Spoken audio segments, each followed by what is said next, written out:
ನಮಸ್ತೆ ಸ್ನೇಹಿತರೆ, ನಿಮ್ಮೆಲ್ಲರ ಹಿತೈಷಿ ಆಧ್ಯಾತ್ಮಿಕ ಚಿಂತಕ, ಶಿಕ್ಷಕ, ಚಿತ್ತಚೇತನ. ಸ್ನೇಹಿತರೆ, ಇವತ್ತು ಭಾನುವಾರ, ವಾರಕ್ಕೊಂದು ವಿಚಾರ ಸತ್ಸಂಗ ಕಾರ್ಯಕ್ರಮದಲ್ಲಿ ಇಂದಿನ ವಿಷಯ, ನೀವು ಸಂಪಾದನೆ ಮಾಡೋದಾದರೆ ಮೊದಲು ಯೋಗ್ಯತೆ ಅರ್ಹತೆಯನ್ನು ಸಂಪಾದನೆ ಮಾಡಬೇಕು. ಇನ್ನು ಮಿಕ್ಕಿದ್ದೆಲ್ಲ ಆಮೇಲೆ. ನೀವು ಏನೇನು ಕೆಲಸ ಮಾಡ್ತಾ ಇದ್ದೀರಾ, ಯಾವ್ಯಾವ ಸ್ಥಳದಲ್ಲಿದ್ದೀರಾ, ಯಾವ್ಯಾವ ಭಾಷೆಗಳನ್ನು ಮಾತಾಡ್ತಾ ಇದ್ದೀರಾ, ನಿಮ್ಮ ಸ್ಥಾನಮಾನ ಯಾವ ಥರ ಇದೆ, ನೀವು ಯಾವ ರೀತಿ ಸ್ನೇಹ ಸಂಬಂಧದಲ್ಲಿದ್ದೀರಾ, ಇದೆಲ್ಲದಕ್ಕೂ ಕೂಡ ಮನುಷ್ಯ ಹುಟ್ಟಿದಾಗ್ಲಿಂದ ಸಾಯೋವರೆಗೂ ಕೂಡ ಯೋಗ್ಯತೆ ಅರ್ಹತೆಯನ್ನು ಸಂಪಾದನೆ ಮಾಡಬೇಕು. ಆ ಯೋಗ್ಯತೆ ಅರ್ಹತೆ ಇದ್ದರೆ ಮಾತ್ರನೇ ಸಾವು ಕೂಡ ನಮಗೆ ಬರೋದು, ಹುಟ್ಟು ಕೂಡ ನಮಗೆ ಬರೋದು. ಇನ್ನು ಹುಟ್ಟು ಸಾವಿಗೆ ಯೋಗ್ಯತೆ ಇರಬೇಕು ಅಂತಂದರೆ ಇನ್ನು ಮಧ್ಯದಲ್ಲಿ ಬದುಕೋದಕ್ಕೆ ಅದಕ್ಕಿಂತನೂ 3 ಪಟ್ಟು ಯೋಗ್ಯತೆಯನ್ನು ನಾವು ಸಂಪಾದನೆ ಮಾಡಬೇಕು. ಆ ಒಂದು ಯೋಗ್ಯತೆ ಅರ್ಹತೆಯನ್ನು ಹೆಚ್ಚಿಸ್ಕೊಳ್ಳೋದು ಹೇಗೆ, ಬೆಳೆಸ್ಕೊಳ್ಳೋದು ಹೇಗೆ, ಅಭಿವೃದ್ಧಿ ಸಮೃದ್ಧಿ ಹೊಂದೋದು ಹೇಗೆ, ಇದನ್ನು ಇಂದಿನ ವಾರಕ್ಕೊಂದು ವಿಚಾರ ಸತ್ಸಂಗ ಕಾರ್ಯಕ್ರಮದಲ್ಲಿ ನಿಮಗೆ ಎಲ್ಲವನ್ನ ಸಂಕ್ಷಿಪ್ತವಾಗಿ ಬಿಡಿಸಿ ಹೇಳೋ ಪ್ರಯತ್ನ ಮಾಡ್ತೀನಿ. ಸ್ನೇಹಿತರೆ, ಮೊದಲಿಗೆ ಒಂದು ಕಥೆಯೊಂದಿಗೆ ಶುರು ಮಾಡ್ತೀನಿ. ಈ ಯೋಗ್ಯತೆ ಅರ್ಹತೆ ಬಗ್ಗೆ ಈ ಕತೆ ಕೇಳಿದ್ರೆ ನಿಮಗೆ ಎಲ್ಲವೂ ಅತ್ಯದ್ಭುತವಾಗಿ ಅರ್ಥ ಆಗುತ್ತೆ. ಒಂದೂರಲ್ಲಿ ಒಬ್ಬ ಜಮೀನ್ದಾರ, ಸಿಕ್ಕಾಪಟ್ಟೆ ಶ್ರೀಮಂತ. ಜಮೀನ್ದಾರ ಅಂದರೆ ಏನು, 1000 ಎಕರೆ ಜಮೀನು, ಆಳುಗಳು ಒಂದು 300-400 ಜನ ಆಳುಗಳಿಟ್ಟಿರ್ತಾರೆ, ಕೆಲಸ ಮಾಡ್ತಾ ಇರ್ತಾನೆ, ದುಡ್ಡು ಬೇಜಾನ್ ಸಿಗ್ತದೆ, ಒಳ್ಳೆ ಶ್ರೀಮಂತ, ಆಗರ್ಭ ಶ್ರೀಮಂತ ಅಂತ ಇಟ್ಕೊಳ್ಳಿ, ಹಳ್ಳಿ ಕಡೆ ಜಮೀನ್ದಾರ. ಸೊ ಇಲ್ಲಿ ಆ ಈಸಿ ಚೇರ್ ಮೇಲೆ ಕೂತ್ಕೊಂಡು ಪೇಪರ್ ಓದ್ತಾ ಇರ್ತಾನೆ. ಒಬ್ಬ ಭಿಕ್ಷುಕ ಬರ್ತಾನೆ. ಅಮ್ಮ ತಾಯಿ ಏನಾದರೂ ದಯವಿಟ್ಟು ಇದ್ರೆ ಕೊಡಮ್ಮ ಅಂತ. ಅವ್ನು ನೋಡ್ಬಿಟ್ಟು, ಹೋಗ, ಯಾರು ಇಲ್ಲ,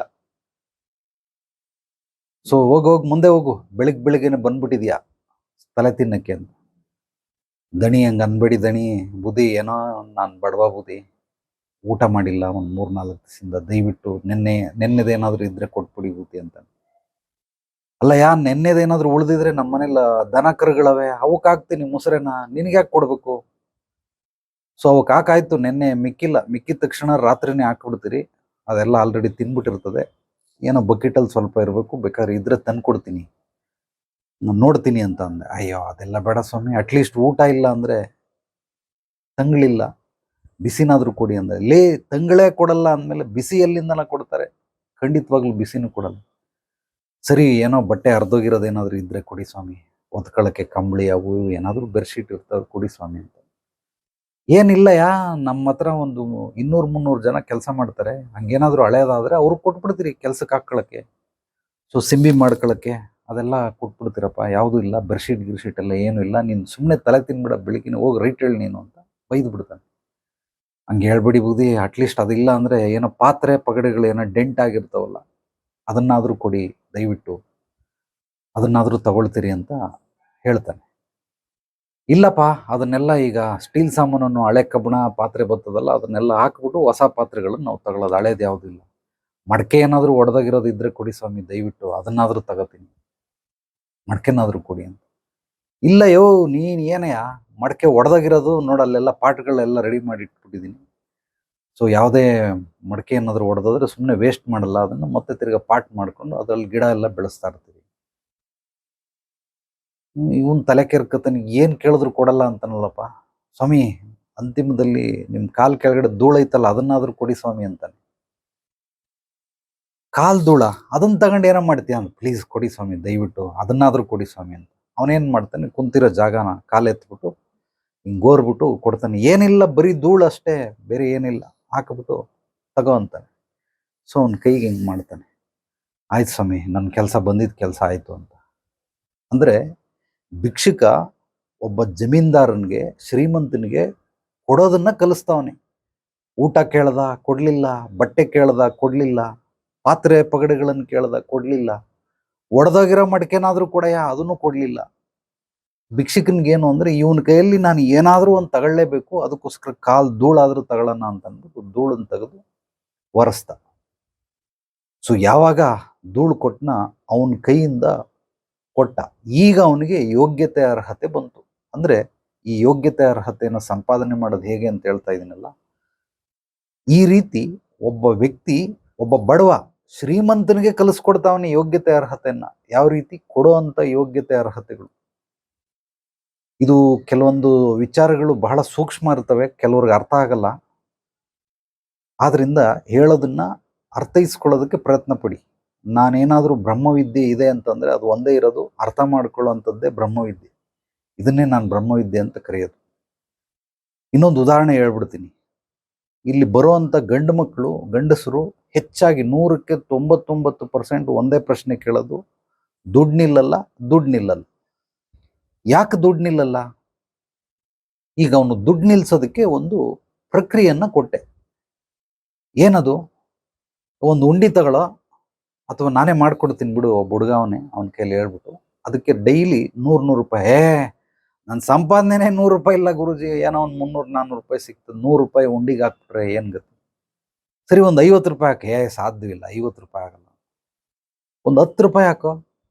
10 ರೂಪಾಯಿನೂ ಕಷ್ಟ ಗುರುಜಿ ಅಂದ. ಸರಿ, 1 ರೂಪಾಯಿನಾದ್ರೂ ಹಾಕೋ. 1 ರೂಪಾಯಿ ಹಾಕ್ತೀನಿ. ಈಗ ಅವನಿಗೇನ್ ಮಾಡಿದೆ, 1 ವರ್ಷ 365 ದಿನ ಒಂದು ದಿನ ಮಿಸ್ ಮಾಡ್ದೇನೆ ದಿನನಿತ್ಯ ಅದಕ್ಕೆ 1 ರೂಪಾಯಿ ಹಾಕ್ಬೇಕು. 1 ರೂಪಾಯಿ ದುಡ್ಡಿದಾಗ 5 ರೂಪಾಯಿ 10 ರೂಪಾಯಿ ಹಾಕ್ಲಿ, ಇಲ್ಲ 1 ರೂಪಾಯಿನೇ ಹಾಕ್ಬೇಕು. 1 ರೂಪಾಯಿ ಎತ್ಕೋ, ಹುಂಡಿಗೆ ಹಾಕು. ದಿನ 1 ರೂಪಾಯಿ ಎತ್ಕೋ, ಹುಂಡಿಗೆ ಹಾಕು. ಬೆಳಿಗ್ಗೆನಾದ್ರೂ ಹಾಕು, ರಾತ್ರಿನಾದ್ರೂ ಹಾಕು. ದಿನನಿತ್ಯ ನೀನು 1 ರೂಪಾಯಿ ಹಾಕು. 365 ರೂಪಾಯಿ ಹುಂಡಿಗೆ ಹಾಕದ. ಗುರುಜಿ 365 ದಿವಸ ಆಯ್ತು, 1 ವರ್ಷ ಆಯ್ತು. ಯುಗಾದಿ ಹಬ್ಬಕ್ಕೆ ಶುರು ಮಾಡಿದೆ, ಯುಗಾದಿ ಹಬ್ಬಕ್ಕೆ ಎಂಡ್ ಆಯ್ತು. ಏನ್ ಮಾಡ್ಲಿ ಗುರುಜಿ? ತಗೊಂಬ. ಅದನ್ನ ತಗೊಂಬಂದು ಏನ್ ಮಾಡ್ಬೇಕು ಹೇಳಿ? ಅದನ್ನ ತಗೊಂಡೋಗಿ ಉಂಡಿಗೆ ಹಾಕ್ಬಿಡು. ಯಾವ್ದಾದ್ರು ದೇವಸ್ಥಾನದ ಉಂಡಿಗೆ ಹಾಕ್ಬಿಡು. ತಗೊಂಡೋದ ಪೂರ್ತಿ ಉಂಡಿ ಸಮೇತನೇ ಕೊಟ್ಬಿಟ್ಟ. ನೆಕ್ಸ್ಟ್ ಏನ್ ಮಾಡ್ಬೇಕು ಗುರುಜಿ? ಈಗ ಮತ್ತೆ ತಿರ್ಗಾ ಯುಗಾದಿ ಹಬ್ಬ. ಈ ಯುಗಾದಿ ಹಬ್ಬದಿಂದ ನೆಕ್ಸ್ಟ್ ಯುಗಾದಿ ಹಬ್ಬಕ್ಕೆ ದಿನಕ್ಕೆ 10 ರೂಪಾಯಿ ಉಂಡಿಗೆ ಹಾಕ್ಬೇಕು. ಸರಿ ಗುರುಜಿ, ಹಾಕ್ತೀನಿ. ಸೊ 10 ರೂಪಾಯಿ ಮತ್ತೆ ತಿರ್ಗಾ ಉಂಡಿಗೆ ಹಾಕ್ತಾ 1 ವರ್ಷ ಮುಗೀತು. ಸೊ 3650 ರೂಪಾಯಿ ಆಯ್ತು. ಏನ್ ಮಾಡ್ಲಿ ಗುರುಜಿ? ಬರ ತಗೊಂಬರ, ನನಗೆ ಗುರುದಕ್ಷಿಣೆ ಕೊಟ್ಬಿಡು. ಸೊ ನನಗೆ ಕೊಟ್ಟ. ನೆಕ್ಸ್ಟ್ ಏನ್ ಮಾಡ್ಲಿ ಗುರುಜಿ? 100 ರೂಪಾಯಿ ಹಾಕು. 100 ರೂಪಾಯಿ ಹಾಕದ. ಈಗ ಅದೆಷ್ಟಾಯ್ತು?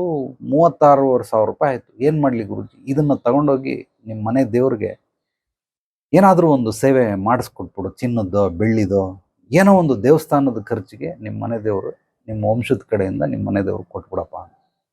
ಕೊಟ್ಟ.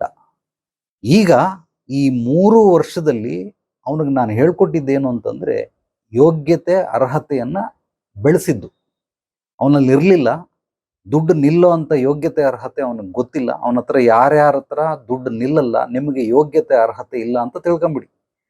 ಸ್ವಲ್ಪ ಹೊರಟಾಗಿ ಹೇಳ್ತಾ ಇದ್ದೀನಿ, ಬೇಸರ ಆಗ್ಬೋದು, ಆದ್ರೂ ಪರವಾಗಿಲ್ಲ. ಯಾರ ಹತ್ರ ನಿಮ್ಮ ಹತ್ರ ದುಡ್ಡು ನಿಲ್ಲಿಲ್ಲ, ನಿಮಗೆ ಯೋಗ್ಯತೆ ಅರ್ಹತೆ ಇಲ್ಲ, ಅದಕ್ಕೋಸ್ಕರ ದುಡ್ಡು ನಿಲ್ತಾ ಇಲ್ಲ. ಈಗ ನಾನು ಅವನಿಗೆ ಯೋಗ್ಯತೆ ಅರ್ಹತೆಯನ್ನ ಬರ್ಸಿದ್ದೀನಿ. ಏನು?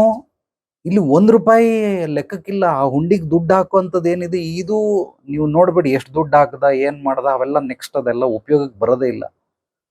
ಆ ಯೋಗ್ಯತೆ ಅರ್ಹತೆ ಏನ್ ಮಾಡಿಸ್ತಾ ಅಂದ್ರೆ, ಡೈಲಿ ಹಿಂಗೆ ಎತ್ಕೋ ಹಾಕು, ಎತ್ಕೋ ಹಾಕು, ಎತ್ಕೋ ಹಾಕು.